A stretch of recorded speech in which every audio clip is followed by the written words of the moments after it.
राधे राधे भक्तों, आपका श्रीमद् भगवत गीता की सीरीज में स्वागत है। आज की इस वीडियो में हम पहले अध्याय का पाठ करेंगे। लास्ट वीडियो में हमने पहले अध्याय का महत्तम का पाठ किया था। तो आइए भक्तों, वीडियो को शुरू करते हैं। धृतराष्ट्र बोले, हे संजय, धर्मभूमि कुरुक्षेत्र में इकट्ठे हुए युद्ध की इच्छा वाले मेरे और पांडु के पुत्रों ने क्या किया?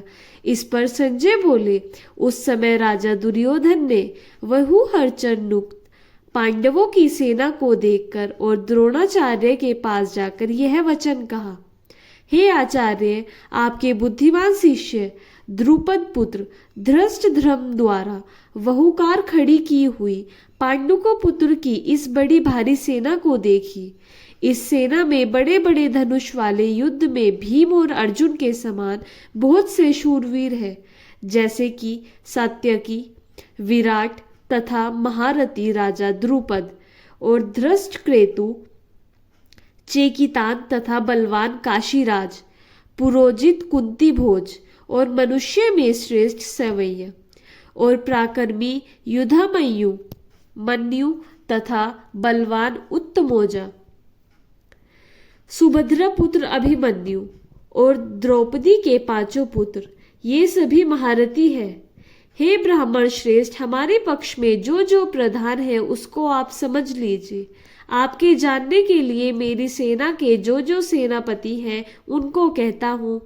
एक तो स्वयं आप और पितामह भीष्म तथा कर्ण और संग्राम विजयी कृपाचार्य तथा वैसे ही अश्वत्थामा, विकर्ण और सोमदत्त का पुत्र भूरिश्रवा तथा और भी बहुत से शूरवीर अनेक प्रकार से शस्त्र अस्त्रों से युक्त मेरे लिए जीवन की आशा को त्यागने वाले सब के सब युद्ध में चतुर है।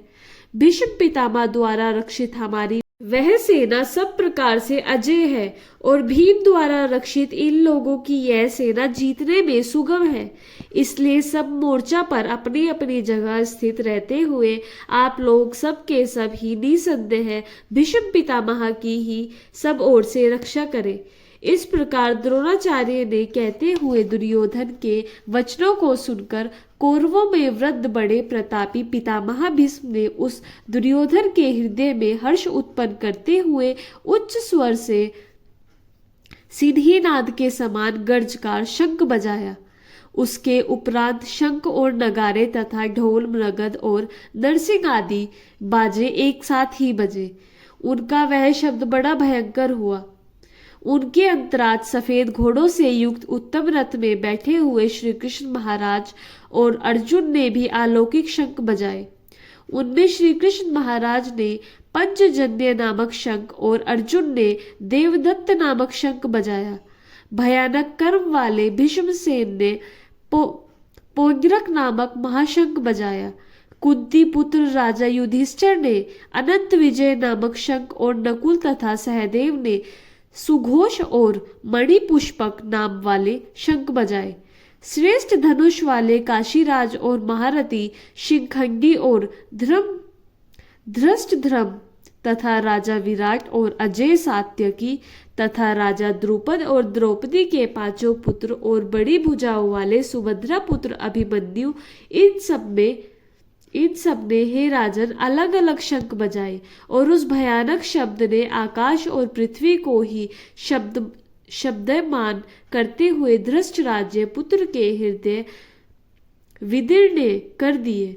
हे राजन, उनके उपरांत कपिध्वज अर्जुन ने खड़े हुए धृष्टराज पुत्रों को देखकर उस शस्त्र चलने की तैयारी के समय धनुष उठाकर हर्षिकेश श्री कृष्ण महाराज से यह वचन कहा, हे अच्युत, मेरे रथ को दोनों सेनाओं के बीच में खड़ा करिए, जब तक मैं इस स्थित हुए युद्ध की कामना वालों को अच्छी प्रकार देख लूं कि इस युद्ध रूप व्यापार में मुझे किन किन के साथ युद्ध करने योग्य है।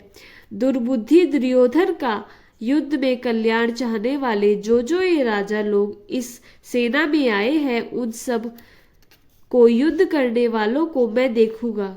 संजय बोले, हे धृष्टराज्य, अर्जुन द्वारा इस प्रकार कहे हुए महाराज श्री कृष्णचंद्र ने दोनों सेनाओं के बीच में भीष्म और द्रोणाचार्य के सामने और संपूर्ण राजाओं के सामने उत्तम रथ को खड़ा करके ऐसे कहा कि हे पार्थ, इन इकट्ठे हुए कौरवों को देख।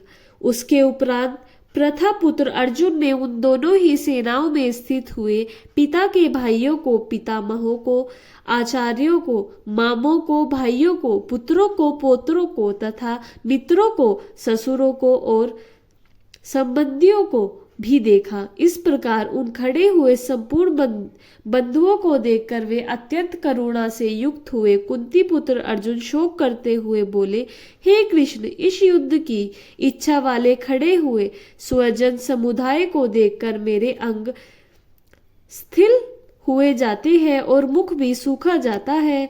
मेरे शरीर में कंपन तथा रोमचर होता है तथा हाथ में गंडीव धनुष गिरता है और त्वचा भी बहुत जलती है तथा मेरा मन भ्रमित सा हो रहा है, इसलिए मैं खड़ा रहने को भी समर्थ नहीं हूँ।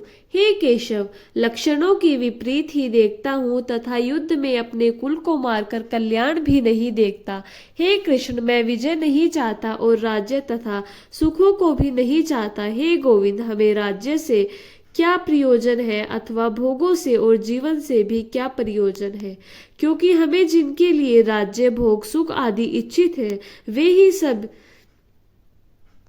यह सब धन और जीवन की आशा को त्याग कर युद्ध में खड़े हैं, जो कि गुरुजन, ताऊ, चाचे, लड़के और वैसे ही दादा, मामा, ससुर, पोते, साले तथा और भी संबंधी लोग हैं।